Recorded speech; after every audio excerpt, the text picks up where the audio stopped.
TV Telugu news channel కి స్వాగతం।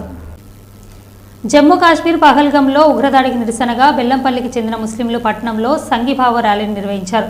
పర్యాటకులపై ఉగ్రదాడికి పాల్పడిన ముష్కరులది పీర్కిపంద చర్య అని పేర్కొన్నారు। దాడిలో మరణించిన వారి ఆత్మకు శాంతి కలగాలని కోరారు। మృతుల కుటుంబాలకి తమ ప్రగాఢ సానుభూతిని తెలియజేశారు। జామా మసీద్ గురువు సయీద్ ఫుల్ ఇస్లాం రజా మసీద్ ఇమాం యూనుస్ మాట్లాడారు।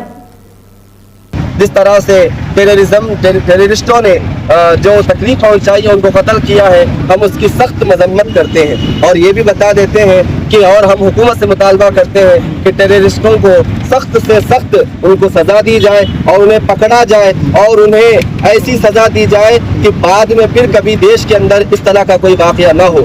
और इसके पीछे कौन कौन है, कौन इस तरह की कार्रवाई अंजाम दे रहा है, उन सब के खिलाफ सख्त इक़दाम होने चाहिए। और साथ ही साथ यहाँ पर मैं ये भी बताना चाहता हूँ कि कुछ शरपसंद अनासिर ये किसी मजहब से इसको जोड़ना चाह रहे हैं इस वाक़े को, उनको भी याद होना चाहिए कि कोई मजहब भी टेररिस्ट का सपोर्ट नहीं करता है और ना ही उसका हुक्म देता है, ना ही उसकी दावत देता है।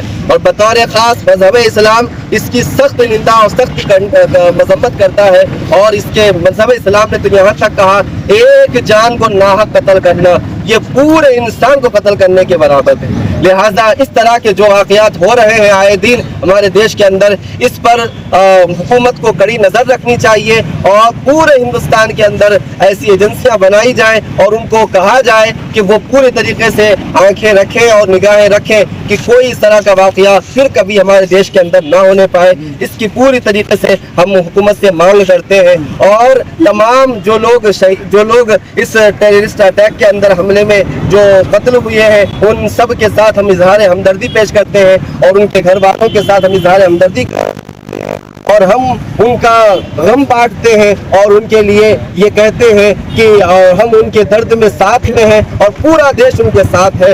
और साथ ही साथ आखिर में जाते जाते मैं ये कहना चाहूँगा हुकूमत से कि ये टेररिज्म ये किसी मजहब से इसका ताल्लुक नहीं होता है, बतौर ख़ास मजहब इस्लाम से इसका कोई ताल्लुक नहीं है, इससे हमारा कोई ताल्लुक नहीं, पूरे देश का इससे ताल्लुक नहीं है।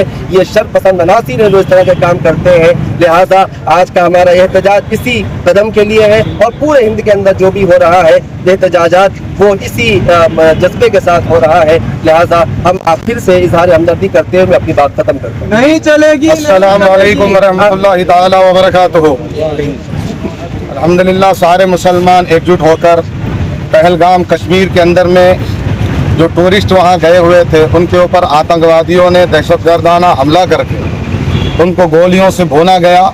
सारे मुसलमान इस दुख के साथ में ऐलान करते हैं ये हादसे का हम पुरजोर मजम्मत करते हैं, कंडम करते हैं।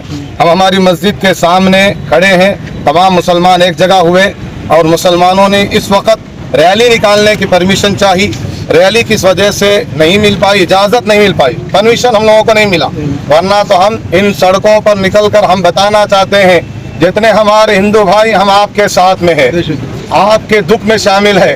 आपके घर में जो इंतकाल हुआ हमें वो दर्द है कि हमारे घर में इंतकाल हुआ, ऐसा दर्द महसूस हो रहा। किसी का बेटा इंतकाल होना वो हमें भी एहसास है, किसी की बहू का इंतकाल होना वो हमें भी एहसास है।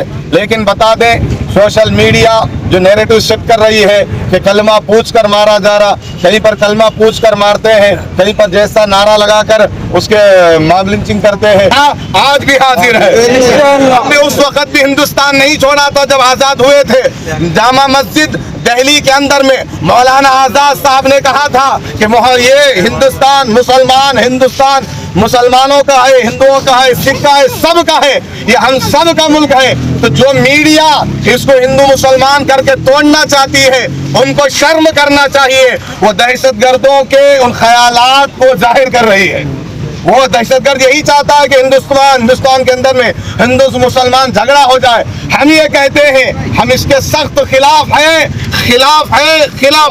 और जो वहाँ इंतकाल हुए, जिन हिंदू भाइयों को मारा गया, हिंदू बहनों को मारा गया, उसका सख्त हम कंडम करते हैं, मजम्मत करते हैं। हम यही कहते हैं कि इंसाफ होया जाए, हमारी सिक्योरिटी और सख्त किया जाए, हमारे मुल्क के बाशिंदों की हिफाजत हो जाए। हम यही कहते हैं हिंदुस्तान की हिफाजत की जाए और हिंदुस्तान की हिफाजत आतंकवाद का खात्मा होगा, तभी हिंदुस्तान